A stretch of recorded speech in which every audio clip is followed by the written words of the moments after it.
BDR হত্যাকাণ্ডে শহীদ major কাজী মোসাদ্দেক হোসেনের স্ত্রী কোহিনুর হোসেন বলেছেন, জাতীয় শহীদ সেনা দিবস ঘোষণা করা একটা বড় অর্জন। এবার জড়িতদের বিচারের পালা।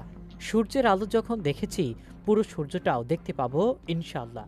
তিনি বলেন, আমাদের চাওয়া ছিল শহীদ সেনা দিবস।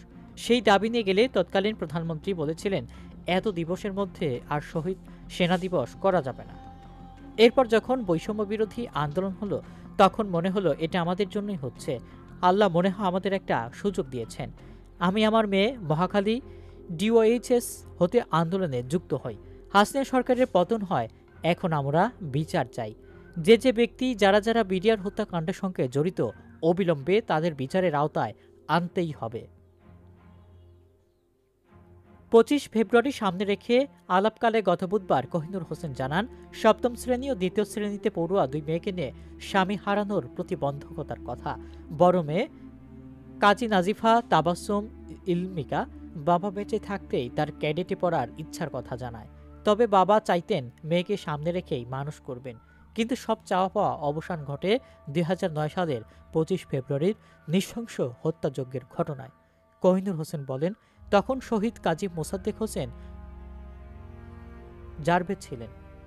সাহসিকতার ট্রফি আনতেই 7:45 বাড়িধারায় বাসা থেকে নাস্তা করে বেরিয়ে যান। স্কুল বন্ধ, দুই মেয়ে ঘুমাচ্ছিল। এরই মধ্যে আমার স্বামী বেশ কয়েকবার ফোন করেন। আমি তো তখন জানতাম না এমন ঘটনা ঘটছে। আমি বান্ধবীর সঙ্গে কথা বলছিলাম। ফোনে না পেয়ে উনি আমাকে খুদে বার্তা পাঠাতে থাকেন। তবে যখন ওকে গুলি করা হচ্ছিল তখনও ফোনেই ছিল। আমি একটা গুলির শব্দ শুনতে পেয়েছিলাম, কিন্তু তখনও তো বুঝতে পারিনি এই গুলি মেজর মোসাদ্দেকেই করা হয়েছে। পরে 27 ফেব্রুয়ারি ফজরের নামাজ পড়ে আমি দুই মেয়েকে নিয়ে পিলখানায় যাই। যখন আমাকে সবাই টেনে অন্যত্র নিয়ে যাচ্ছিলেন, আমি কাঁদতে লাগলাম।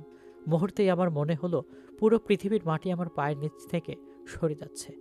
আমি আমার মেয়েদের নিয়ে গাড়ির উপর উঠে আমার স্বামীকে দেখলাম, ওদের বাবাকে দেখালাম। কি বিভৎস চেহারা! লাশগুলো পচে গিয়ে দুর্গন্ধ বের হচ্ছিল। গায়ের রং বিদঘুটে কালো হয়ে গিয়েছিল। তাদের শুধু গুলি করেনি, গান পাউডারও দিয়েছিল। চোখের পাতা ছিল না, বড় বড় চোখ করে মনে হচ্ছিল আমাকে দেখছিল আর বলছিল, কেউ আমাদের বাঁচাতে আসেনি।